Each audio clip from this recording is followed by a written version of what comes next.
Video most requested video है आप सभी लोगों का। पटवारी ट्रेनिंग के बारे में हर कोई जानना चाहता है, तो जो लोग भी पटवारी ट्रेनिंग के बारे में कंप्लीट डिटेल्स चाहते हैं वो इस वीडियो को पूरा देखिए।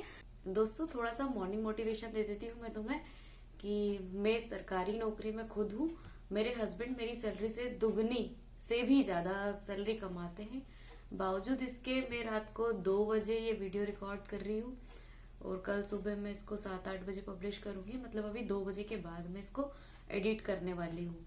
तो अगर मैं इतना करती हूँ तो आप, मतलब मैं इतना कर रही हूँ तो आपको तो बहुत कुछ करना है। अगर आप एक स्टूडेंट हो तो आपको तो बहुत कुछ करना है। नमस्कार दोस्तों, आज के इस वीडियो में हम बात करने वाले हैं पटवारी ट्रेनिंग के बारे में। एक दिन का एग्जाम होता है, आपने एग्जाम दिया और आप भूल गए। एक दिन आता है फिर रिजल्ट का दिन, और जिस दिन रिजल्ट का दिन आता है तो ऑफिशियल वेबसाइट है जो पीईबी की, हम उस पर जाते हैं और उसमें एग्जाम रिजल्ट के बारे में जो लिंक रहती है उस पर क्लिक करके अपना roll number, date of birth वगैरह डाल के देखते हैं तो हमारा रिजल्ट खुलता है। उसमें हमारे मार्क्स दिए रहते हैं और हमारी रैंक दी रहती और सिलेक्टेड नॉट सिलेक्टेड वाला जो ऑप्शन रहता वो रहता है। तो हमें वहां क्लियर हो जाता है कि हम सिलेक्ट हो गए। अब जो जो लोग सिलेक्ट हो गए वो लोग बहुत खुश हो जाते हैं। तो ये तो हो गया अपना सिलेक्शन का। अब सारी खबर लोगों में फैल जाती, भैया आप सिलेक्ट हो गए। ये जो आप पटवारी एग्जाम में सिलेक्ट होते हैं, ये जो रिजल्ट आता है उसके जस्ट दूसरे या तीसरे ही दिन एक ऐसा ऑफिशियल एक लेटर निकलता है गवर्नमेंट की तरफ से, जिसमें लिखा रहता है कि ये जो चयनित अभ्यर्थी हैं, आप सभी लोगों को फला फला डेट, जो भी XY डेट, जो भी डेट वो सिलेक्ट करते हैं उस डेट को डॉक्यूमेंट वेरिफिकेशन के लिए आना है और ये डॉक्यूमेंट लेके आना है, इतनी बजे उपस्थित होना है, ये स्थान है। तो मतलब स्थान है, डेट है और क्या क्या चीजें लानी है, जो भी जरूरी चीजें वो सब, और डेट डिसाइड होती है। अब आप क्या करोगे, आपके सारे डॉक्यूमेंट का उसमें बता देते हैं कि 2 बंच लाना है फोटोकॉपी के और ओरिजिनल डॉक्यूमेंट्स भी लाना है, ये सब चीजें। तो आप वो सब रेडी कर लेते हो, आपके सारे ओरिजिनल डॉक्यूमेंट्स, उन सबकी फोटोकॉपी 2 सेट में, और आप जाते हो डॉक्यूमेंट वेरिफिकेशन के दिन।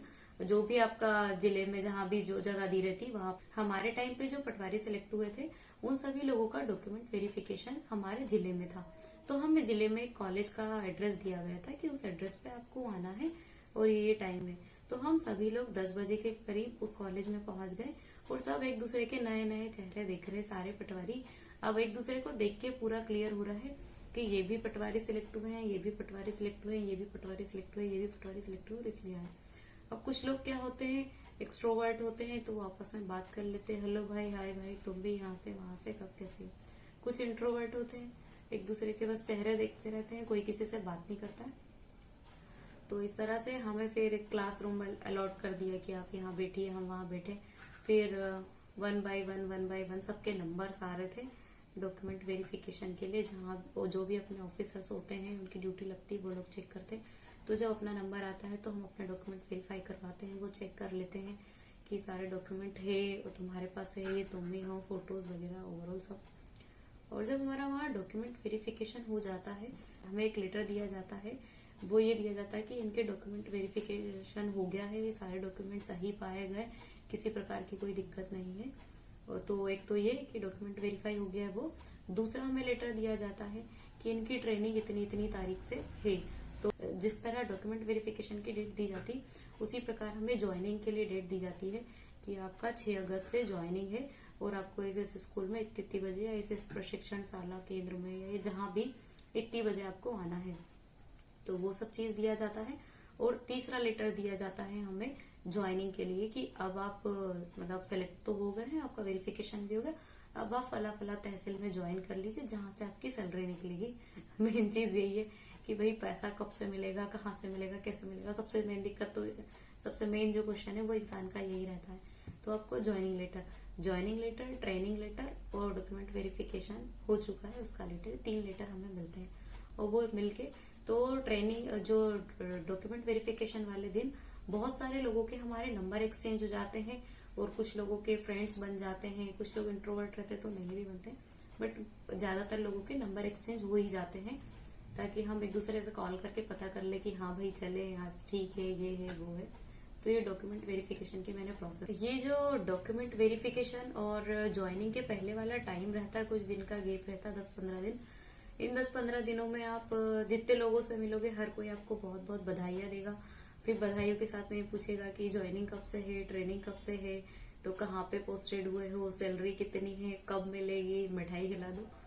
तो ये सब तो बहुत खुशी की बात है। ऐसा मौका हर इंसान की लाइफ में बहुत कम आता है। और फाइनली ऐसे करके आता है हमारा ज्वाइनिंग वाला दिन। अब जैसे हमारा 6 अगस्त ज्वाइनिंग वाला दिन था, हम लोग पहुंचे ट्रेनिंग सेंटर। सभी लोग वैसे ही ट्रेनिंग सेंटर पहुंचे। जो लोग दूर के थे या जिले से बाहर के थे तो वो लोग रहने की व्यवस्था से आए थे, तो एक दिन पहले आए थे या उस दिन भी आए थे, तो उन लोगों ने कहीं ना कहीं रूम सर्च करके रूम ले लिया था। अब यही चीजें हैं, हॉस्टल में है तो कहीं कहीं हॉस्टल्स थे, कुछ कुछ ट्रेनिंग सेंटर्स पे हॉस्टल की सुविधा अवेलेबल थी, तो कोई दिक्कत नहीं था आपको हॉस्टल में जाके शिफ्ट होना है और आप रह रहे। लेकिन हमारे सेंटर पे हॉस्टल का कोई सीन नहीं था। आपको अपने हिसाब से रूम लेना है, वहां रहना है। और आपका स्कूल बिल्डिंग कॉलेज एक प्रशिक्षण शाला है जो कि कॉलेज बिल्डिंग स्कूल बिल्डिंग जैसी है, तो वहां आपको ट्रेनिंग मिलेगी 10:30 से 5:30, ये सीन था। तो फिर क्या हुआ कि हम लोग वहां गए तो फिर वही सेम चेहरे हमें वापस से मिले जो डॉक्यूमेंट वेरिफिकेशन के टाइम पे मिले थे। तो ज्यादा नहीं तो हम 30-40% लोगों को तो पहचान ही जाते हैं कि ये वैसे हैं। फिर वही पहली मुलाकात से दूसरी मुलाकात में थोड़ी और लोगों से पहचान बढ़ी। और फिर उस दिन क्या हुआ कि हम लोगों को सभी को इकट्ठा करके जिले के जो वरिष्ठ अधिकारी रहते हैं, जैसे कलेक्टर साहब, एडीएम साहब और ऐसे भी जो भी 2-3 और अधिकारी, सब लोग आए। उन लोगों ने हमें संबोधित किया, लोगों ने हमें वेल विश किया और बोला कि डिजर्विंग पटवारी हो, बहुत अच्छा काम करोगे, टेक्निकली साउंड लोग हो, बहुत सारी एक्सपेक्टेशंस के साथ में उनमें हमें पटवारी ट्रेनिंग शुरू करवा दी गई। तो ये हमारा फर्स्ट ट्रेनिंग का सेशन रहा। फिर उस दिन हम हमारे टीचर्स से इंट्रोड्यूस हुए कि ये टीचर्स हैं, हम ये पढ़ाएंगे। और वैसे ही वो बच्चों से इंट्रोड्यूस हुए कि किसने क्या किया। लोग जब सुना कि इंजीनियर्स लोग पटवारी बन बन के आए हैं, मतलब जिन लोगों ने इंजीनियरिंग की है वो पटवारी बन बन के आए हैं, तो टीचर्स बहुत खुश थे कि मतलब बहुत अच्छे लोग आए हैं पटवारी की जॉब में। तो ये चीज फिर सिर्फ इंट्रोडक्शन हुआ, एक तरह से ये मान सकते हैं। फिर जो दूसरी क्लास होती है उसमें हमें सब्जेक्ट से इंट्रोड्यूस करवाए कि भाई आपको क्या क्या पढ़ोगे। तो वहाँ हिंदी, इंग्लिश, मैथ्स टाइप की कोई चीजें नहीं थी। वहाँ पे भू अभिलेख, नियमावली और मध्य प्रदेश भू राजस्व संहिता, आरबीसी 6-4 और ईटीएस मशीन, जरीब सीमांकन, कंप्यूटर, तो मतलब कुछ अलग चीजें थी जो पटवारी के लिए यूजफुल होती है। तो वो सारे टॉप स्लेव चीजों से हमें इंट्रोड्यूस करवाया। वो जो सारे वर्डिंग्स थे, वो जो सारे शब्दावली थी, वो सारे जो टर्मिनोलॉजी थी, वो हमारे लिए कंप्लीटली नई थी, मतलब सभी के लिए। अगर आप जैसे हम आपस में सोचते हैं कि यार ये बंदा तो मुझसे अच्छा पढ़ता है, या ये इस बंदे के परसेंट मुझसे अच्छे थे, ये इस बंदे के मार्क्स मुझसे अच्छे हैं, या इसका इंग्लिश बेहतर है, या इसका मैथ्स बेहतर है, तो वहाँ कोई मायने रखा था। वो सबके लिए सब चीजें नई थी। हमें एक एक शब्द पूरा नया लग रहा था। कुछ चीजें तो ऐसा आ रही थी कि ऊपर ऊपर घूम रही है, बट धीरे धीरे जब हम 3-4 महीने से उन चीजों को कंटिन्यू सुने तो वो सब फेमिलियर हो गए और हम लोग उन्हें समझने लग गए। हमारी जो ट्रेनिंग थी वो पूरी 6 महीने की ट्रेनिंग थी, जिसमें से 4 महीने की थ्योरी थी या ट्रेनिंग सेंटर पे रह के करना था, और 2 महीने का हमारा व्यवहारिक प्रशिक्षण था जो ऑन फील्ड में काम करना था। तो जो हमने ट्रेनिंग सेंटर में किया था उसमें हमारे थ्योरी चीजें भी थी, प्रैक्टिकल चीजें भी थी। थ्योरी में हमारी भू राजस्व संहिता 1959 और भू अभिलेख नियमावली और आरबीसी 6-4। प्रैक्टिकल में हमारा था गिरदावरी, फसल कटाई प्रयोग और जरीब से सीमांकन, मतलब चेन सर्वे, और ईटीएस मशीन से सीमांकन, और सर्वे एंड सीमांकन जो कि एक दूसरे का अपोजिट होता है। इस तरह से बहुत सारी जो पटवारी की चीजें होती है वो सब थी। तो हमने 4 महीने वहाँ थ्योरी और प्रैक्टिकल जो ट्रेनिंग सेंटर पर रह के करना था वो किया। उसके बाद में हम 2 महीने के लिए तहसील गए थे, इसका मैं आपको बाद में बताती हूँ। उससे पहले मैं बताती हूँ जो ट्रेनिंग सेंटर पे हम रहे थे, तो ये तो पटवारी से रिलेटेड बताया था, बट लास्ट के कुछ दिनों में मान सकते 15 से 20 दिनों में हमें अदर डिपार्टमेंट के लोगों से भी कुछ ट्रेनिंग्स दी थी। जैसे फॉरेस्ट विभाग के साथ में हमारी ट्रेनिंग करवाई थी, तो जो फॉरेस्ट के अधिकारी होते हैं वो आए थे। उनने हमें बताया था क्या होता है कि रेवेन्यू की जो जमीन रहती है उससे भी ज्यादा कीमती होती है फॉरेस्ट की जमीन। अगर कोई भी डेवलपमेंट प्रोजेक्ट अपने गांव में, अपने तहसील में, अपने कस्बे में बन रहा है, तो उसमें क्या होता है, जैसे मान लो कोई रोड ही बन रहा है, तो रेवेन्यू की जमीन हाईवे वालों को देना इजी है, बट फॉरेस्ट वाली जमीन हाईवे वालों को देना इतना इजी नहीं है, बहुत टफ है। फॉरेस्ट की जमीन, क्योंकि जंगल जो है कम हो रहे हैं, इसके लिए वन विभाग के कानून बहुत ज्यादा सख्त है, बहुत ज्यादा स्ट्रिक्ट नियम है। तो और रेवेन्यू की जमीन और फॉरेस्ट की जमीन हर जगह मिलती है, और ये फॉरेस्ट के जो सबसे निम्न कर्मचारी और राजस्व के कर्मचारी यानी कि पटवारी, तो ये दोनों फील्ड पे रहते। तो हमें हमारी सीमाओं का ज्ञान होना चाहिए कि यहाँ हमारी राजस्व की सीमा खत्म हो रही है, यहाँ इनकी फॉरेस्ट की सीमा मिल रही है, ये सब चीजें। तो हमें राजस्व वो फॉरेस्ट विभाग के साथ ट्रेनिंग करवाई थी। फॉरेस्ट विभाग के साथ हमारा काम पड़ता रहेगा आगे जाके, ऐसा बताया था। दूसरा जो है हमारा पुलिस विभाग से आए थे। तो पुलिस विभाग से ऐसा रहता है कि अगर हमारे गांव में किसी की मृत्यु हो गई है तो वहाँ पुलिस विभाग वाले उनकी कार्रवाई करेंगे और पटवारी को अपना पंचनामा प्रतिवेदन बनाना है।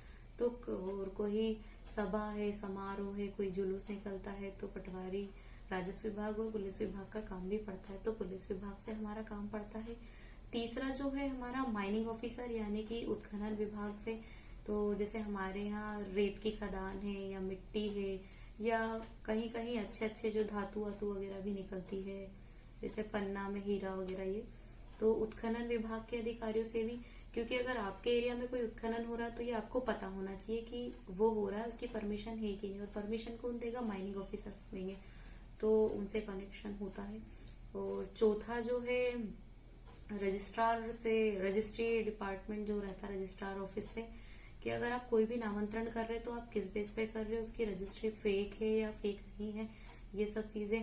वो बिना रजिस्ट्री के कोई भूमि का अंतरण, नामांतरण मतलब अदला बदली हो ही नहीं सकती, क्योंकि जो रजिस्ट्री होती है उससे ही गवर्नमेंट को आय होती है, उससे ही गवर्नमेंट को राजस्व मिलता है। तो ये इस तरह से हमें 4 अलग अलग डिपार्टमेंट से ट्रेनिंग दिलवाई गई थी। तो समझ में आता है कि जो रेवेन्यू है वो कोर डिपार्टमेंट है, वो मुख्य विभाग है, और बाकी सब डिपार्टमेंट है जो कनेक्टिंग डिपार्टमेंट है। तो कहीं ना कहीं हम कोर डिपार्टमेंट में रहता है, पद भले ही छोटा हो बट आप कोर डिपार्टमेंट में हो, तो इसका भी कहीं ना कहीं आप प्राउड फील करते हो। इस तरह से आप 4 महीने की ट्रेनिंग सेंटर में ट्रेनिंग कंप्लीट करके आपकी जो तहसील में आप ज्वाइन हुए, जिस तहसील में आप पदस्थ हुए हो, जो कि ज्वाइनिंग के टाइम पे ही आपको क्लियर हो जाता है डॉक्यूमेंट वेरिफिकेशन के जस्ट बाद, तो आप उस तहसील में जाते हो और वहाँ आप अपनी उपस्थिति देते हो, अपनी प्रेजेंट देते हो। दोस्तों वीडियो बहुत ज्यादा लंबा हो रहा था, इसलिए इस वीडियो को हम यही खत्म करते। आगे का जो है व्यवहारिक प्रशिक्षण के बारे में और ट्रेनिंग से रिलेटेड जो भी चीजें जो आप इस वीडियो के कमेंट में पूछोगे वो सब मैं अगले वीडियो में कवर करने वाली हूँ।